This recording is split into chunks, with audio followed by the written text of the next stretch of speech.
Electronic paper signs, or EPS signs as we call them, are really starting to take off, as the last episode of this podcast with Trey Hicks talked about in quite a bit of detail. But one thing we didn't cover in that were more the technical aspects, especially when it comes to actually implementing an EPS system and so forth.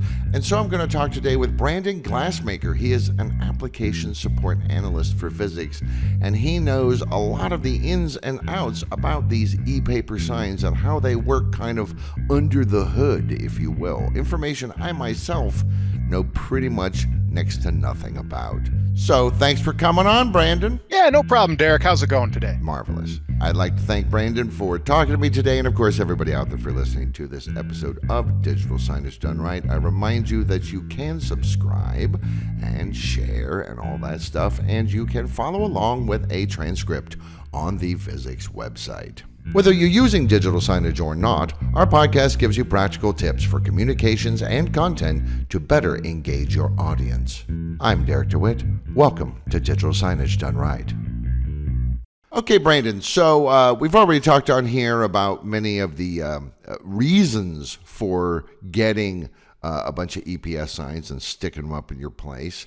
And we talked a little bit about how it all kind of works and how it all communicates with each other, but not very much. So what light can you shed on those technical aspects of this whole process? The EPS system is a really nice system because even though it has a lot under the hood, the actual hardware and stuff like that is pretty simple. You don't have a lot of things to set up. You don't have a lot to worry about. The signs themselves are battery powered, so you don't have to worry about getting, Ethernet cables and stuff like that to them. And at the end of the day, they communicate wirelessly in their own protocols, so you don't have a lot of buildup on your network. Yeah, it's simple. That's one of the charm points of the EPS. Yes, because, sometimes putting holes in your wall just isn't an option. So when you can just slap a sign on the wall, it's really nice. Now, back at the end of September, I talked to Phil Apple, who's a software support specialist for Visix, about how people can kind of prepare themselves if they buy Signage Suite, a digital signage system, how they can kind of make implementation work smoothly. What are the things that people need to kind of work out in advance when they want to go all ePaper? So some of the biggest hurdles we go across is mainly some networking hurdles and just getting your event source ready. So with the networking, the system does just talk across a couple of ports, but they're very important, and some of them aren't standard.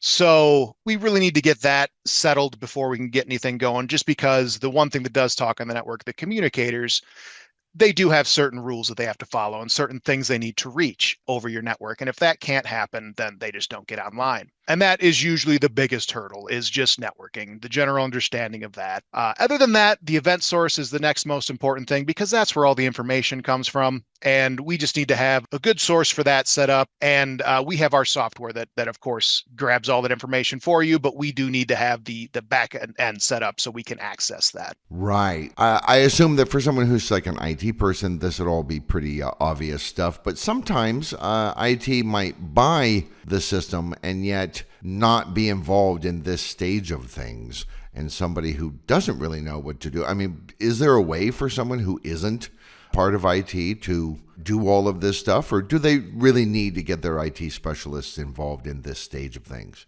In certain aspects of this, you do need an IT professional. The networking, while not very hard, is still more advanced than just general networking. It does involve knowing that certain ports are open and that certain networks, especially if you have subnets and stuff like that, can access each other. Maintenance and doing stuff after it is real simple. It doesn't take an IT professional to edit your templates and make sure things are running, but the initial setup, it is enterprise software. So we do have a few different softwares to install and get talking together. So it is best with an IT professional. We, of course, are there to help you set everything up, but when we run into certain holdups with the local systems, we do need someone on hand that can help us out with that. Now, what are some of those holdups? What are some of those that you've encountered in the past, and how have you circumvented them? Yeah, so a lot of the holdups come from things like antivirus. A lot of antivirus gets a little too protective on certain things. They can cause slow read on your hard drive and stuff like that. So a lot of times, some basic things we'll do is just exclude the folder that this program is installed on. It all gets installed to one place on your system, so it's real easy to exclude that from scans.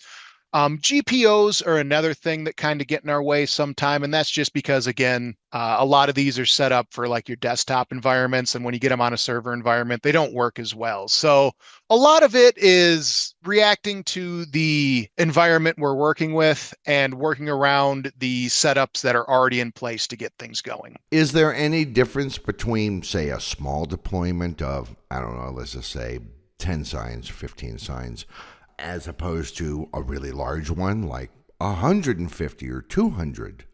Funny enough, the only thing that really changes there is time. All of the major things that go on, they don't scale with that level. So when you're setting up your networking stuff, you don't usually have to do the networking for all those things. You just have to do it for one. A lot of the commands after that can be done in bulk too. So me adding 10 signs versus 100 signs is really just the time it takes to get all 100 all associated and going. But it's at the end of the day, it's one command. Now, a few more may fail and we try again and get them on there due to interference and things like that. When you try to add a bulk of things together, they're all talking. But other than that, the scalability really just adds extra time. The difficulty, not as much. Well, that's nice to know. Maybe you can walk me through sort of how the implementation process works, what you do first, what happens next, and so on. Yeah, so the first thing we do in the implementation process is get the software installed. There is a few different moving parts with the software. There is the display data software, and then there is also additional software like RabbitMQ that handles the inner talking between all of the systems. So we have to get everything set up first, get everything installed, and then we have to get everything talking together. This system does include working with a SQL database, so we have to get SQL up and running and creating databases. But this is all stuff that we handle during the install, and once it's going, very little maintenance on it. So how long does it normally take? Let's say 50 signs, if everything runs fairly smoothly. Yeah, if everything runs smoothly, we can usually get that done in about 2 to 3 hours. Oh, wow. Yeah, the install process, the programs do take a few to get installed sometimes when you're waiting, but you're just waiting. Once you get everything installed, that's a lot of the wait is just getting the software installed. We have come up with a lot of processes that take a lot of things that used to take a lot of time, and it was usually a lot of busy work. It was just filling in a lot of blanks that you had the answers for, but we have made that easier. And so we can import these at larger scales to make things like adding 50 signs or 100 signs or 200 signs just as easy as adding one, as long as you have the right information.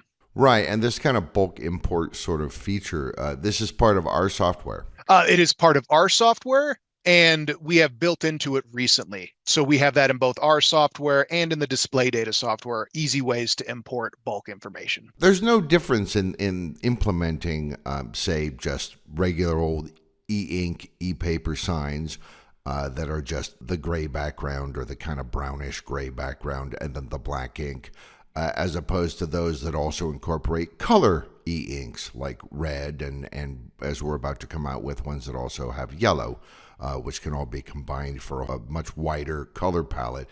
There's no difference really in these, or is there some slight difference back there in the software? So when you set that up, there is some differences in the templating, but it's really just selecting the colors you want. So when you're picking your text, going from black to red to yellow to white. Other than that, it doesn't take any more time beyond just your general template building at that. So we get everything installed, we get everything talking to each other, and then what? We have to get the RF transmitters, obviously, up and running. Yep, that is the first thing we do once everything's going. We make sure everything's working, and then we have to associate the RF transmitters. These are the only device that actually need an IP on your network, which is really nice. So you might have 300 rooms, but you don't have to figure out 300 IPs to give to these signs. You just have to get them to the RF transmitters. What kind of range do they have? What kind of reach? So these generally will broadcast about 150 meters. Oh, Of course, that is saying, perfect in the middle of a field with no obstruction. So all your building materials and things are still at play. So it might lower that. no cows there. Yeah, no cows, no cows. But you got to watch out for things like elevators. And even a lot of people don't think about things like bathrooms. Bathrooms have pipes and pipes have water, and water does affect RF transmission. So yeah, we work on the 900 megahertz spectrum, which penetrates through a lot of stuff a lot more easy as opposed to the 2.4 and the 5 megahertz spectrum. So it's a really good one, and it's not in use a ton anymore. Maybe way back in the day, you might have saw it on your cordless phones and things like that. But nowadays, the only thing that most people have to worry about interfering with this in the 900 megahertz spectrum are things like your automatic locks on doors or other short broadcasting equipment that would need to do stuff like that. Okay, so we get that all sorted, and then that's it. We're ready to start entering content. Yep. Once we get the communicators online, we associate the signs with them. They have very good visual response. So when I add a sign, I know it's ready because it will show a check mark on the sign once it's ready to go. And then I know I can assign my rooms and things like that. So there's a lot of good visual cues to help you along this process too, to know that you're proceeding correctly. And this applies to sort of the sign-sized ones, let's call them, things that are like a Kindle or even bigger, but also just as equally to the tiny little nameplates. Yeah, exactly. Yep. No matter the size, they all work the same. We see a lot of good advancements in e-ink now recently too. There's a lot more colors that are becoming available. The refresh is great. We're seeing it a lot more in the advertising space too. We've been seeing it on signs and buildings and things like that. So this technology is really taking off, and it's really being improved on too from when, like you said, it start with Kindles and e-ink readers and things like that were just there for books. Yeah, it was super simple stuff. Recently, my wife and I were at the big trade show here in Europe, and we saw some amazing, large, really decent resolution, full color e-paper signs that were, I guess it's just combining a few basic colors like everything else does, but boy, did they look great. The only problem was the refresh rate. When you have that many colors to go through, it took a long time to refresh. But even then, we'd gone the year before as well. And last year, the refresh rate was honestly too slow to be usable. This year, it had probably halved, or maybe was even faster than that. So I figured next year, they'll be even faster. I mean, eventually, we're going to get to the point where there's really no difference in terms of quality for what's being presented to your audience between e-paper signs and, say, LCD screens and room signs and things like this. They're going to be basically indistinguishable, except that e-paper, is a hell of a lot easier to implement. It's a lot cheaper to buy. It's a lot cheaper to install, and it's a lot easier to maintain. So this is why I think e-paper's going to win that race in the long run. Yeah, it's a great product. It's great on power resources too. You think about all those LCD screens and stuff, and they do take a bit of power to keep going sometimes. They are lower power than, of course, your old tube TVs, but they still take a bit more. So these running off of, depending on the sign, what is basically a watch battery over to, the bigger signs taking up more battery because, of course, it does take a little more to refresh all the pixels on the screen. But it is just a great, simple system that it really is taken off, and I'm really look forward to see the future of it. I think the future is bright. A little signage pun there. Thank you.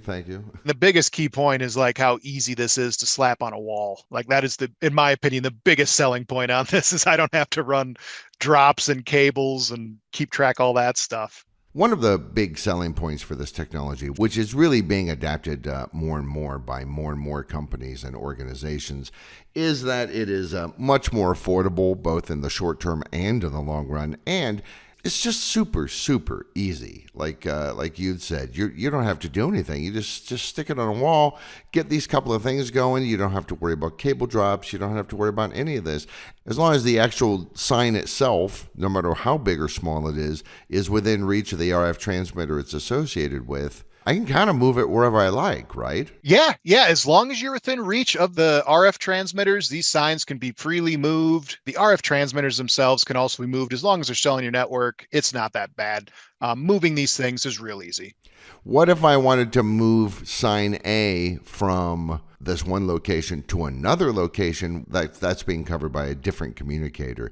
Is it a big pain in the neck to just associate it with the new communicator instead? No, what's great about these devices is they will roam to the best signal they find. So if you do move them to another communicator, they will adapt themselves to that. Once added to the system, they will roam between any other communicator that is available to them in that system. Well, that almost sounds like they're smart. Just a little, just a little. And who knows what the future holds? Right now, it's e-ink technology gains. Who knows what the future of this will be?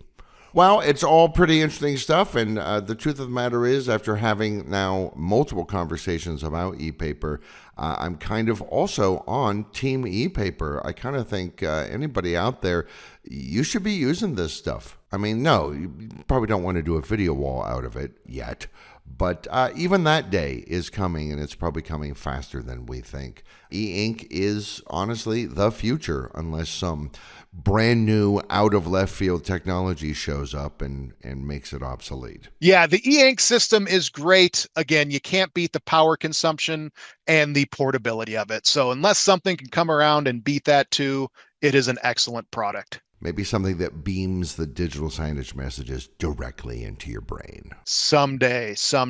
Right into the visual cortex.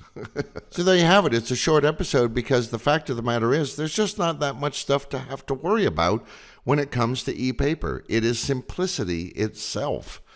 I'd like to thank my guest today, Brandon Glassmaker, Application Support Analyst for Visix, for walking me through the few steps required to get a good ePaper deployment up and running. Thanks, Brandon. Super easy stuff, right? Yep, super easy stuff. It was a pleasure, Derek. Anytime you want to talk about ePaper, I can come on and give you some sound bites. Oh, great. That's exciting.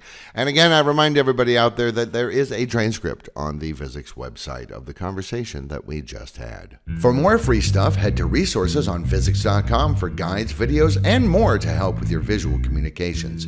Please subscribe and share, and contact us for information about our digital signage solutions.